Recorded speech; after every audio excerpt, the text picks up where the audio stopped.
Thank you so much, everybody. So great to be back. That's right. It was probably 4 years ago we did this, and at the time they said, I don't know. I don't think he's going to run. And look what happened. Who knew? Who knew this was going to happen? But we've had a terrific time. I'm so honored that this is your record crowd. That's a long time. Anytime we can break records, we all like it. We all have those big egos, a lot of the people I know in this room. There's my man, the king of the vets, right here. The king, my friend. Well, the veterans are special. Special day for the veterans, by the way, right? Special day. This is our day. The greatest people. The greatest people. And we're going to work with them, and we're going to take care of them, and so many things. You know, we put in a plan 2 weeks ago on a tremendous ship, and it was so well received because, you know, the waiting times are so enormous. The vets go in and they wait for days and days and days, and nothing happens. And some of them get very sick, and some of them, I hate to say, it's the end because they can't get a doctor. They can't get a doctor in time. And we put in a plan that everybody loves. You go, and if you get good service, that's great. And if you don't get good service, you go into a private doctor, or you go into a hospital, or you go into someplace right nearby, and we're going to pay for it, and you're going to get home, and you're going to get better, and you're not going to have a traumatic experience, and you're going to get back to health, and you're going to love it. And it's so simple. And you know it's going to cost a hell of a lot less money than what they're doing right now, believe me. So the vets are all really, they love it. They love it. And so simple. So simple. So last night we had a debate. It was exciting. It was really nice. Beautiful auditorium. 8 people on the stage, which is nice. You know, we had 10. We started off with 17. And one by one, they're disappearing. Disappearing. It's a beautiful thing to watch as they go out. Oh, I love it. Every day, another one goes out. Lots of problems, right? The biggest problem is they don't get the votes. They don't get the polling numbers. Speaking of polling numbers, I love New Hampshire. And, you know, I'm telling you, the relationship that we've had with New Hampshire and the people of New Hampshire has been amazing. And you see what I'm talking about because you guys get the polls just like I do, where it's such a big lead. I wish we could call. Can we call the election for tomorrow? You know, in some countries, the prime minister's, you know, if he's popular at the time, he says, we are calling for our election on Tuesday. I love that. Maybe we can change the law so we can do that. But we have about 90 days, and that's not a lot. You know, when we started this quest, it was a year and a half. And then I said, all right, will I do it? Will I do it? You know, it takes a lot of courage to do it. It really does. It's hard. It's a hard thing to do, especially, you know, all my life I've heard if you're a successful person, if you're a very successful person, you can't run for the office of president. The scrutiny, the difficulty, the horror show, your family gets so exposed, and, you know, they've never done this before, and I've never been a politician before. I've dealt with politicians all my life. I love dealing with politicians, but I've never done this before. And who would have thought this was going to happen, in all fairness? But people see what's going on, and, you know, my family has been so great. In fact, I brought my 2 sons. Where are they? Oh, come here. Come on up here. I have to show off my sons. I have to show them off. I'm proud of them. This is Don Jr. and Eric. And come on, say a couple of them. Hey, you know, I flew in. I had about an hour and a half of sleep. So you know what I say to my boys? Say a few words. Well, it's great to be here. Thank you so much for the incredibly warm thanks for my father. This is clearly not something we were planning on doing here today, and I know you're not interested in listening to the B team, but he's going to do a great job for you and for this country. We're really proud of him, and we're just psyched to be here and watching what's going on. The message is resonating so well, we just couldn't be more proud. So thank you guys so much for all of your support. It's just been absolutely amazing.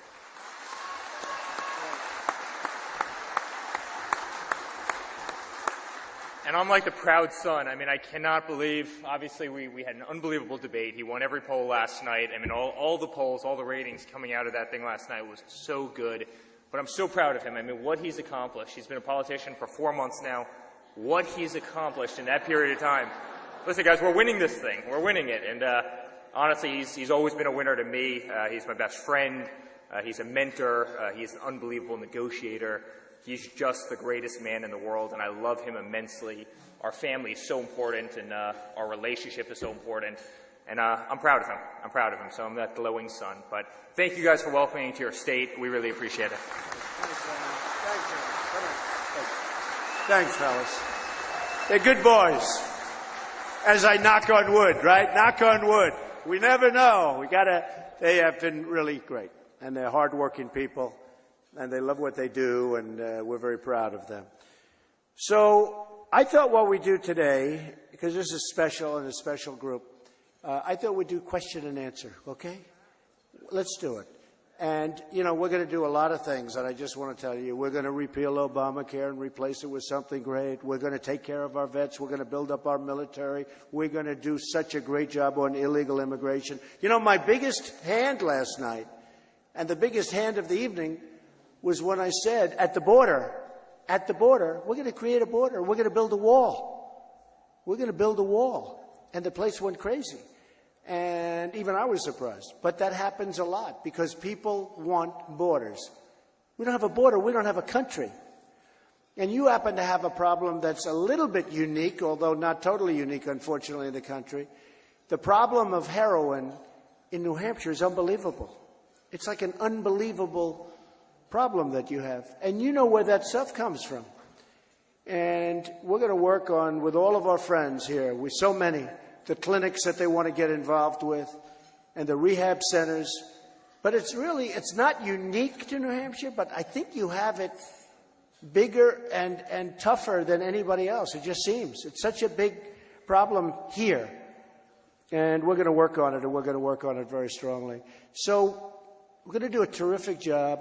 We have such support. And so many people, I heard the other night, you know, they're talking about the different states, and they said, it's going to be really, really tough to beat Trump in New Hampshire because they really like him. And I like you the same. I love the people. I love them. They're great people. These are great people. And so it's a special bond and a special relationship. So let's do question and answer, okay? Go ahead. What's your question? You can make them vicious, violent, crazy, whatever the hell you want to do. That sounds interesting. First of all, identify yourself. Sure. My name is Anne-Marie Banfield. I'm with Cornerstone Policy Research in New Hampshire. We're a family policy advocacy group.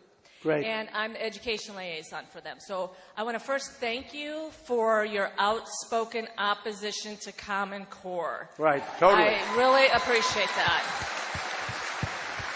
Don't even understand the other. I mean, you know, Common Core it's very simple.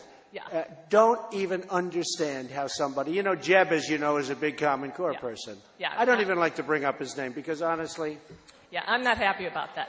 So it's anyway, over. But how does anybody favor Common Core? I don't know. Okay. I'm still trying to figure that out. My question to you is, Common Core is more than just a set of standards, as we're all figuring out. And it is now in our schools. Parents hate it. Our governor ignores the parents. But my question to you is something that nobody has really addressed in any of the campaigns. Go ahead. And the media is not even addressing. It's the data mining of personal information on the students that's going on within this total redesign of public education under Obama. He gutted the FERPA law. So now parents don't even know when information is leaving the schools. They no longer have to consent. By the way, isn't it ridiculous? Yes. It's and crazy. you could have local education with local people, your local schools, and you don't have a problem with some bureaucrat in Washington that just wants to make money. We're losing local control under this. So my question go ahead. What's your is question? about the data mining. I didn't know Common Core was so complicated, frankly. It is. What would you do to protect the privacy of students now that Obama has pretty much opened that up so anybody can get information? He opened it up for everybody but himself. Right. Well, the government can take information. If you think about it. Yeah. It's very interesting, isn't it? So is there something that would you close the loophole in the FERPA law? Would you, I would close all loopholes. You have to have privacy. Right. You have to have privacy. So I'd close all. But most important, I'd get everything out of Washington because that's where it's all emanating from. Okay? Okay. Thank you very much. Lenny Glenn. Come on, Lenny. Where's Lenny? Come on, Lenny. Look at this guy. He's been with me from the beginning. How are you, Lenny? Donald, I'm fine. Good. Whoa, it's a loud mic. You sound strong. I want to ask you just a straightforward but serious question. Social Security, as you know, is absolutely vital to the retirement of millions of Americans. And Medicare. And yet we know, in particular with Social Security, the system faces a long-term shortfall in the 9-10 trillion. And you can close that shortfall one of two ways or by a combination. You can cut benefits, you can raise revenue going into the system, or some combination. Right. What's your plan? My plan is to leave Social Security alone. What we're going to do is you get rid of the fraud, the abuse, the waste. And we're going to bring jobs back to our country. We're going to make our country rich again. And we're going to be able to take care of our Medicare and our Social Security. It's to leave it alone. And there's basically two of us that want to do that in terms of the Republican candidates. And one of them is a terrific guy, but he won't be able to bring the jobs back. That's what I do. I've employed tens of thousands of people. I'm going to bring them back from China, from Japan, from India, from all over the world where they've taken our jobs. We're going to bring them back. We're going to make our country very rich again and very great again. And one of the things we'll be able to afford, again, will be Social Security. You know, you've been paying into Social Security for a long time. It's very unfair to say, oh, okay, we're going to change it now. So we are going to do that. Okay, Lenny? Good. Thank you. Amy. Hi, Amy.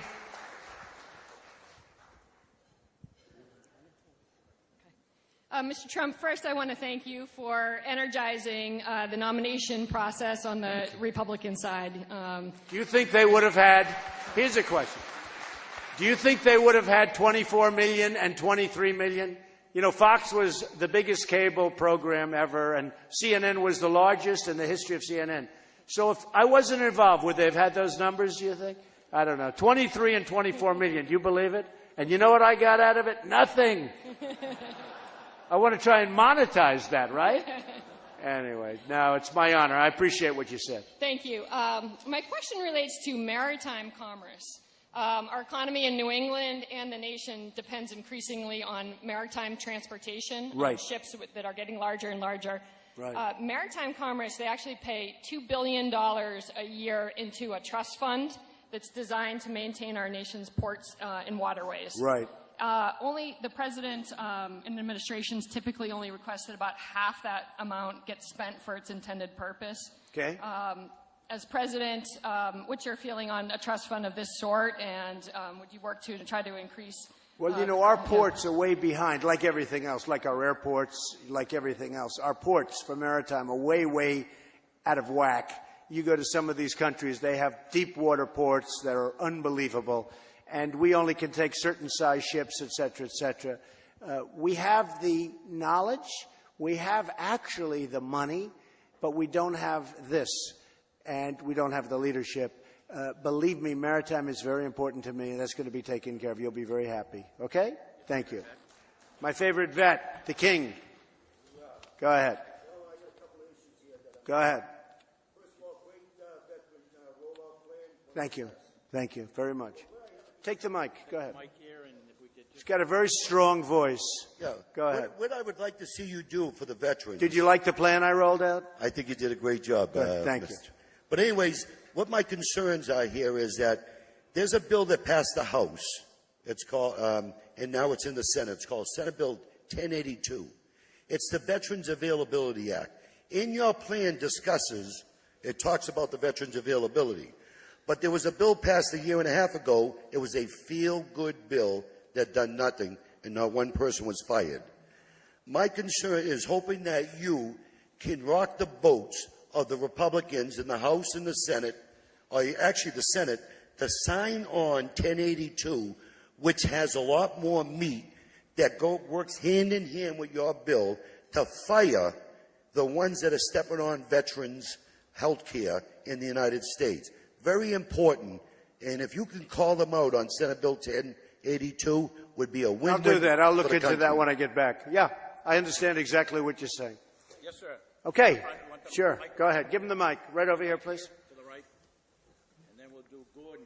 Gordon's in the... Gordon, where's Gordon? Is he back there? Get ready, Gordon. Thank you, Mr. Trump, for coming. Okay, go ahead. My name is Joel Gill. I'm from the New Hampshire Institute of Art. Last year, by all accounts, ISIS killed 3 people, and the police killed 1,100. And a lot of the 1,100 people look a lot like me. And I wonder what your thoughts are about the increasing militarization of the police force.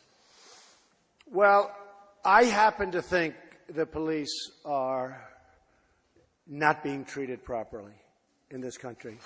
I think that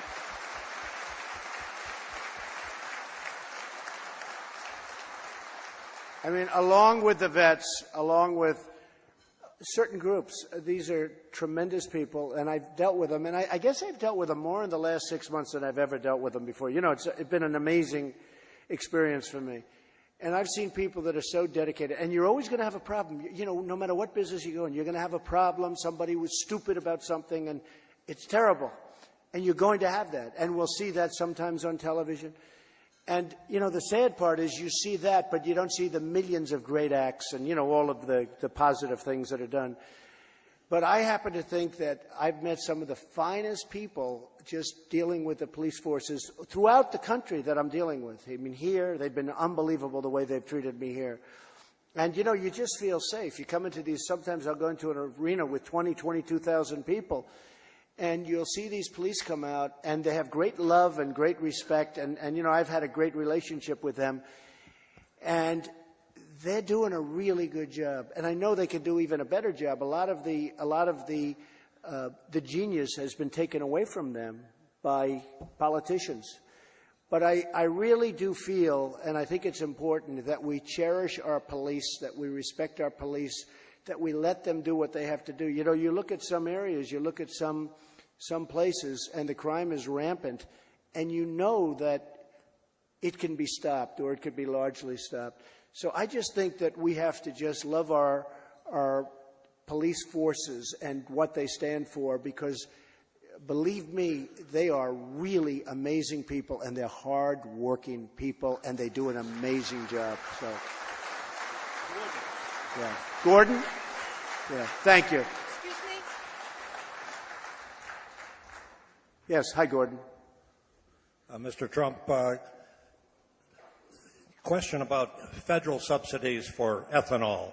The federal ethanol mandate has cows competing with cars for fuel, for corn fuel, and it's driving up the cost of food in this country.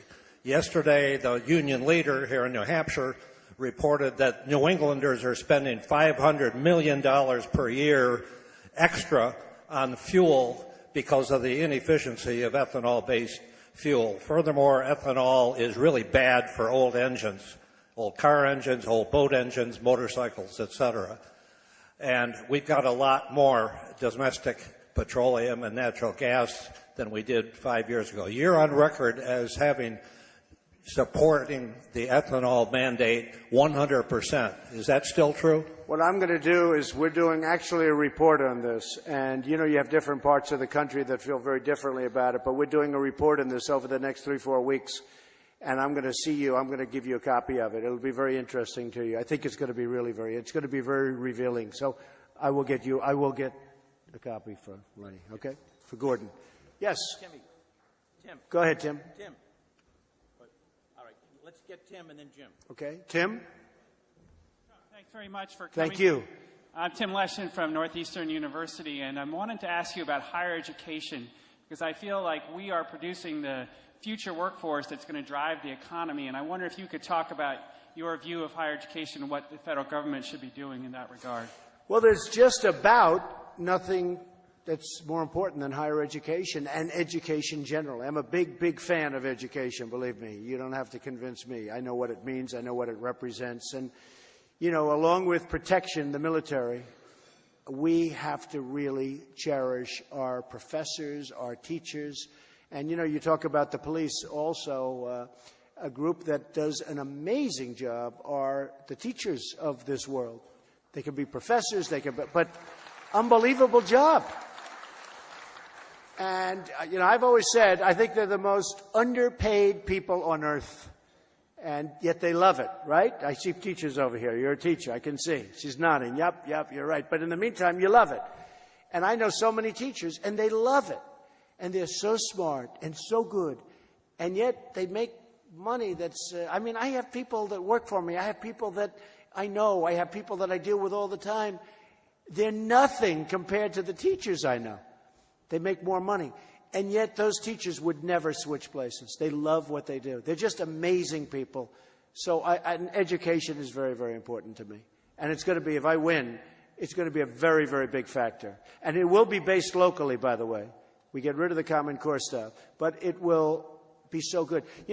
When you think about Common Core and when you think about some of the things that we like to talk about, and they sit back and they talk, and, politicians all talk, no action. So we spend more money per pupil than any country in the world by twice. It's not like a little bit more. We double it up. And yet we're ranked number 28 in the world. We have third world countries that are ahead of us in terms of education per pupil. It's based on a per capita basis. 28 in the world, and we are double what anyone else spends. Doesn't that say something, right? So it's not a question of money. A lot of this stuff is not a question of the money.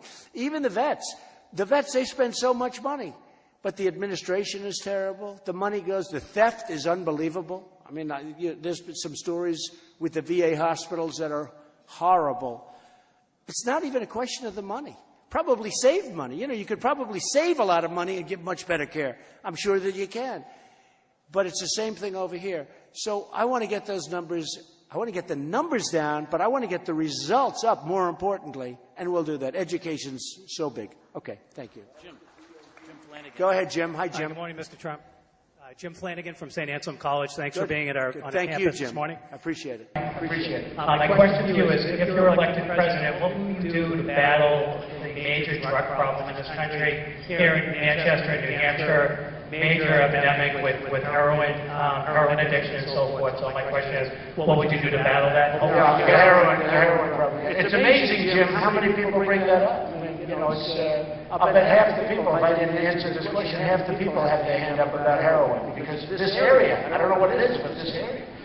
And we're going to battle it in two fronts. We're going to do the clinics, we're going to work it so they can do the clinics, and do them locally so they're locally based and run. That's not so different than the education. We want it locally based and run.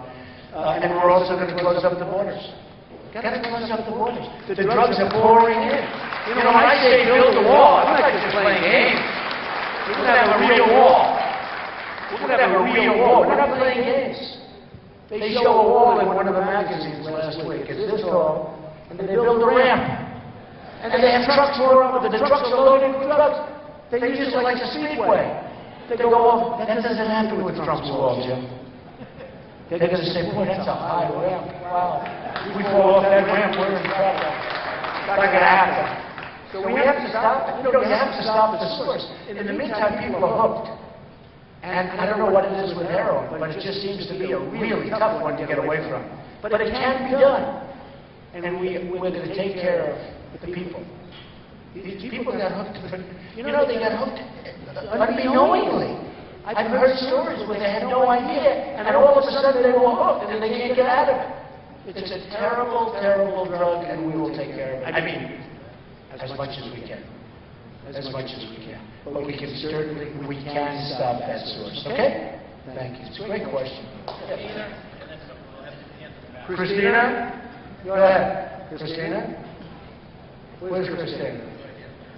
Okay. Come on, Christina. Let's get with it. Good morning. My name is Christina Thornton, and I'm president of the New Hampshire Bankers Association. And I want to ask a question that I asked Hillary Clinton about a week or two ago. And first, if I can make a statement that New Hampshire's banking industry has really been a cornerstone in the communities of the state. Right. That's true. And the nation needs banks of all sizes to meet the needs of consumers and businesses. In terms of Dodd-Frank, we feel that the pendulum has swung too far. Could you talk a little bit? It has swung too far. Could you talk a little bit? Meaning too far where it's so restricted the banks can't loan money. Correct. Yeah, sure. Dodd-Frank is a disaster. You know the banks are being run by the regulators, okay? They're being run by the regulators. I have friends that are heads of big banks that get paid a lot of money to run the bank. They're petrified of the regulators. They can't make a deal. And one of the reasons that we're not seeing businesses thrive because the banks can't loan money. They'll give me money. You know, they'll give me money. They'll give anybody that doesn't need money, they'll give them all the money they want. It's true. If you don't need money, they will give you so much, and you'll get it at rates like 1.5%. You get it for nothing. In fact, you should borrow. One of the biggest banks in the world came and looked at my statement. They said, you should borrow a lot of money, Donald. You could borrow billions and billions. And I say, but someday I have to pay it back. I mean, you know, but he'll give it for nothing. You almost feel like you have to take it. But I think rates could go up very substantially. But they were telling me, and friends of mine that have businesses, they're good business people, they cannot borrow money because the regulators are so tough that they can't do. So if they want to open a business or start a business, these are great people with good credit ratings, they can't do it. And I will tell you, the president of banks are petrified. They're petrified of the regulators. The regulators are running the banks. Dodd-Frank is very bad. Okay? Okay, we got some hands in the back. And okay. We got a microphone in the back. In the back. Okay, very good. Just identify yourself. Yes, I'd like to know how you would address... Are you a vet? Yeah, I am. You look like a vet to me. Yeah, Tough. I saw you at the signing. Remember? I can see it. I'm the guy... I see you back there. I remember. I don't forget. I forget, but I never forget my vets. That'll go. I like that. Go ahead.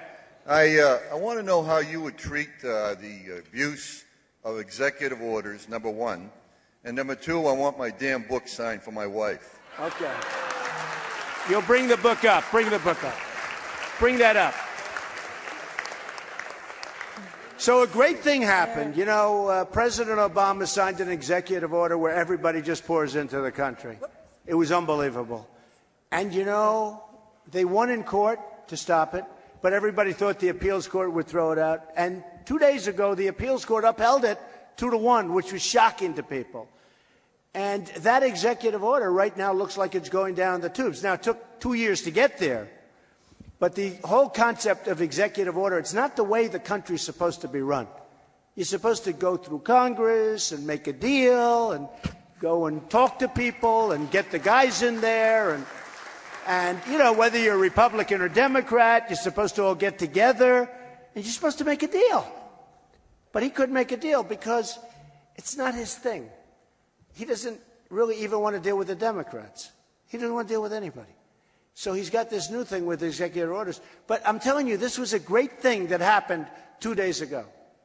Think of it. 2 days ago, the court upheld a decision saying that the executive order that he signed was improper on immigration. It was a big one. It was a big one. That was a great thing. In Texas, they did a great job. They did a fantastic job. It's so rare. How often do we see that? We don't see it. But this was a great thing. You know, speaking of things we don't see, and I say this, we don't have victories anymore in our country. When do we have a victory? We don't have victories on trade. We don't have victories with ISIS. We don't have a victory with a stupid agreement that was done with Iran, done by incompetent people on our side. We don't have victories with Sergeant Bergdahl, where this traitor, this dirty, rotten traitor, he gets no jail time. Gets no jail time. Now think of it, right? 25, 50 years ago, 30 years ago, what would they have done? Bing, right? He just said it. I didn't have to say it. I'm just imitating him. He's going to get no jail time. Nothing. They say, well, you know, he wasn't feeling. 6 people died going out looking for him. So we make a deal. I call him the 5-for-1 president. This is the way we deal. Whether it's economics or military, he makes a deal. 5 of their best, most wanted people. We get Bergdahl. They get 5 killers that are right now back on the battlefield looking to kill everybody, including us. This is the deal we make. And they knew he was a traitor before they made the deal. I figured, well, maybe they got snookered. Maybe they didn't know. They had a general and a colonel seeing everybody in that division. And they were all saying, no, he left. He's a traitor. So they knew it was, you know, they're dealing with a traitor. If I heard he was a traitor, I'd say, that's okay, no deal, you can keep him. I would say we never want him back, right, Steve? We don't want him back. Steve, right from the beginning. Stand up, Steve. Right from the beginning, he's been with me. He's seen it happen, right? So anyway, so we're going to strengthen things up. Where's that book? Where is that book? Come here. Give me that book. Come here. Okay, we got a mic here. Crippled America. Isn't that a terrible title? Crippled America, but how to use it. And the sad part is, so Simon & Schuster, great company, they want to do a book.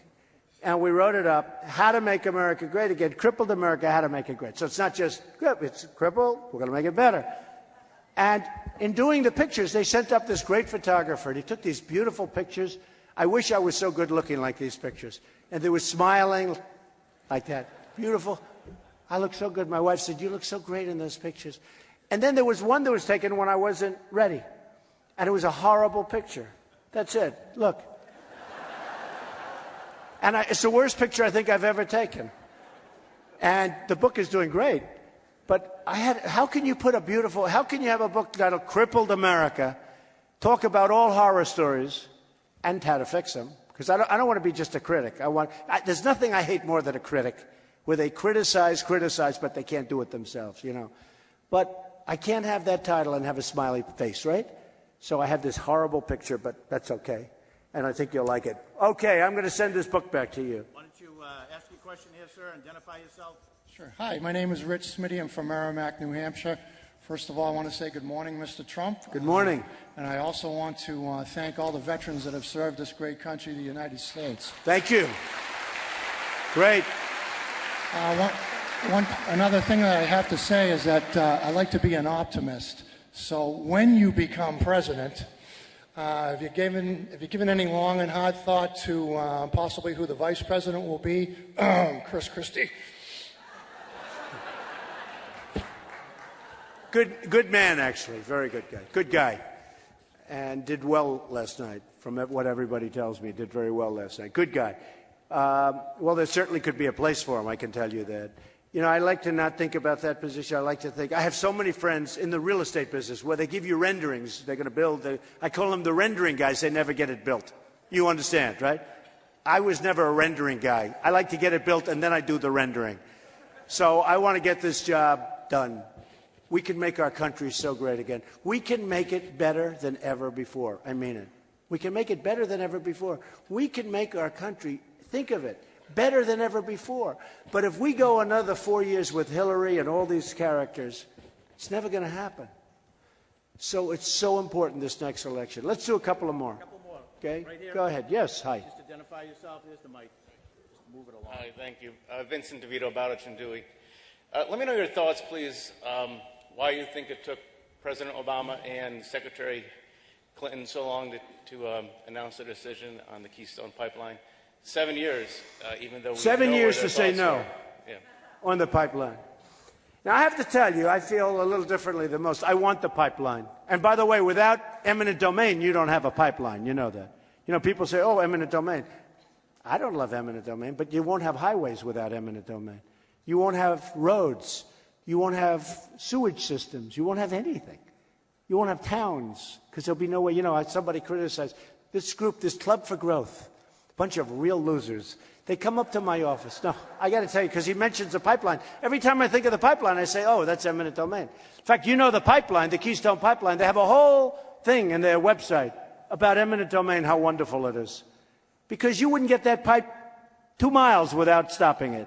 But so this group comes up, and it's called the Club for Growth. I never even heard of it.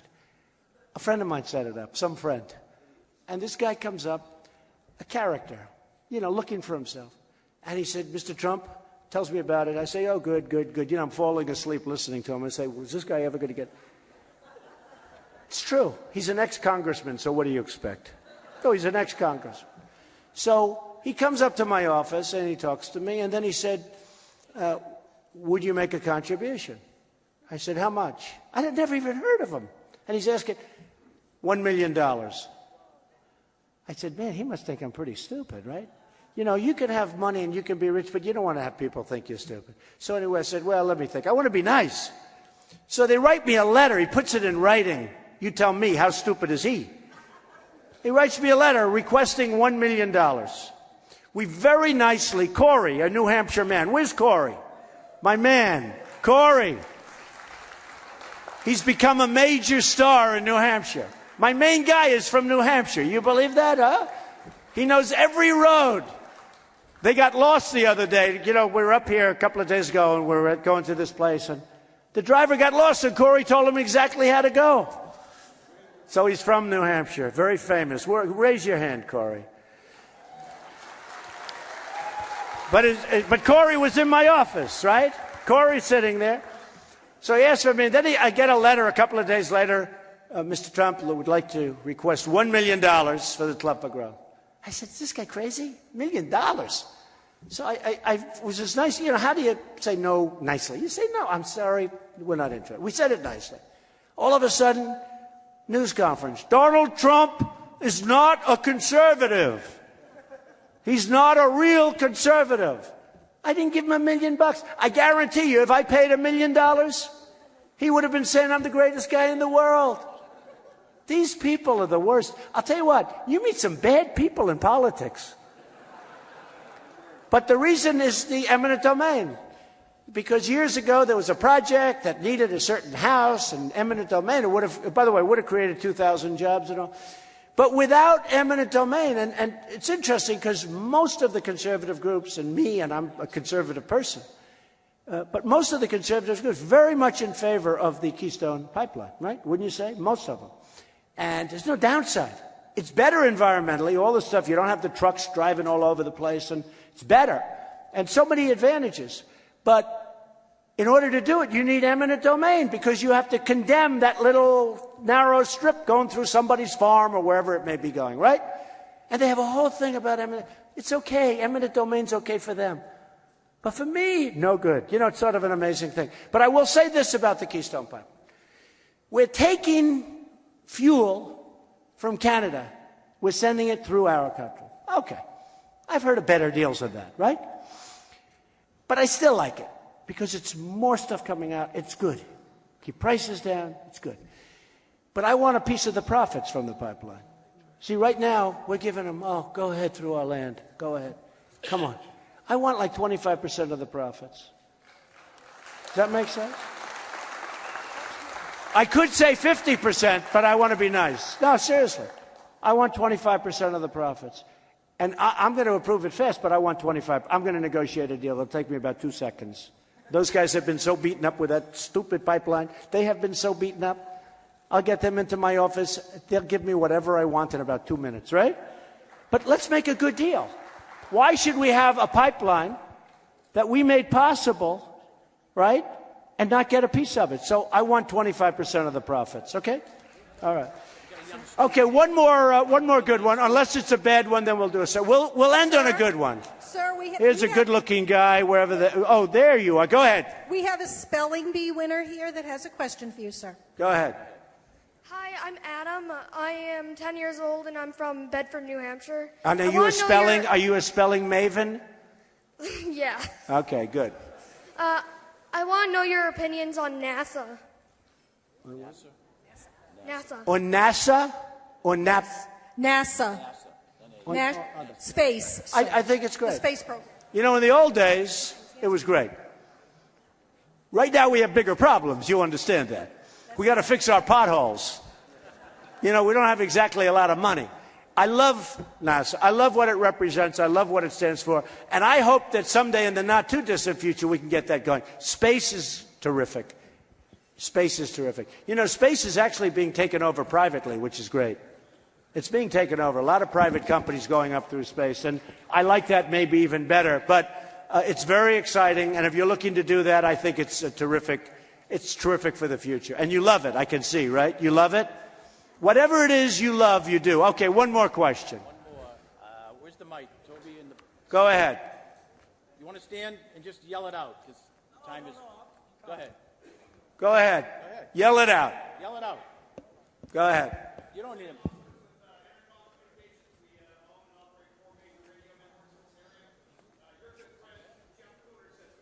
Good. Say hello to him. Good guy. Right. You talk about jobs. Right. Talk about minimum wage. Talk about that. You talk about bringing all these jobs back from all these countries. How are these people going to make money? Because right now, did you hear my question last night? My answer on the minimum wage? Because we discussed. Yeah, we discussed minimum wage last night. Here's the problem with minimum wage. Right now, we are losing businesses to everybody in the world. Companies are leaving. They're taking thousands and thousands of jobs. We're losing tremendous amounts of business. And I gave this answer last night, if you start raising it up, we're non-competitive on taxes. I'm cutting taxes big league, more than anybody else, by the way, but under my tax plan. But if you do that with minimum wage, if you raise it, like New York just did, they raised it way up. But if you do that, you're going to become non-competitive even beyond what we are right now. So it's a very, very slippery slope. And what the key is to get the people on minimum wage to work hard and not make minimum wage anymore, to go out and make 5 times, 10 times, 100 times what they're making. Because that's what the American dream is all about. But we have to remain competitive with the rest of the world. And we're not competitive now because our taxes are too high. And if we do that with labor, we're not going to be competitive at all. So we have to be very, very careful, okay? Ladies and gentlemen, I just want to thank the whole thing with New Hampshire has been so amazing and it's like a love fest. And it's a movement going on. You know, I went to Dallas, we had 20,000 people. I went to Alabama, Mobile, Alabama, we had 35,000 people. I go to Oklahoma 3 weeks ago, we had 20,000 people, more than that. Anywhere I go in New Hampshire, we have thousands and thousands of people. And I say, it's like a movement. It's not like you like Trump, maybe, I hope. I think I'm a nice person. But the message is what's going. And, you know, they used to have a term, silent majority. It's not silent anymore. It's not really silent anymore. It's not even a good term for us anymore. It's a term that I was using, but the crowd is so wild, the crowds, and they're all this way. They're so enthusiastic. They want to see great things happen for our country. And it really started right here. I mean, the respect and the love in the room. We're going to do something that's going to be great. We're going to turn it around, and we're going to be so proud of it. You saw Saturday Night Live the other night. Did anybody see? Where it was sort of funny. You saw that. I thought the funniest scene was where I was the president. It's 2 years. And I was the president. I'm sitting there, and I'm saying, General, how are we doing with ISIS? Sir, they are defeated, and they are on the run. Then I say to the Secretary of State, how are we doing with this and that? Then I say to the trade, how are we doing on trade? China has succumbed. We are now making money with China, you know, et cetera. And it was fun. And it was a great skit. And then somebody walks in, Mr. Trump, meaning Mr. President, we're so tired. The public can't stand it. We're winning all the time. They can't take it anymore. I thought it was a great skit. I said, well, they're going to have to get used to it. But there's no such thing as winning too much. We don't win at all. We never win. We're going to win all the time. So I want to thank you all. You're special people. I will never forget it. Thank you very much. Thank you, man. Thank you. Yeah. Sign the aid for my wife. Okay, real fast. I really appreciate that. Thank you. And then I got one baseball. I got to go. I know. Let's do it off. And then that. I'll sign this off stage. Yes. Thank you.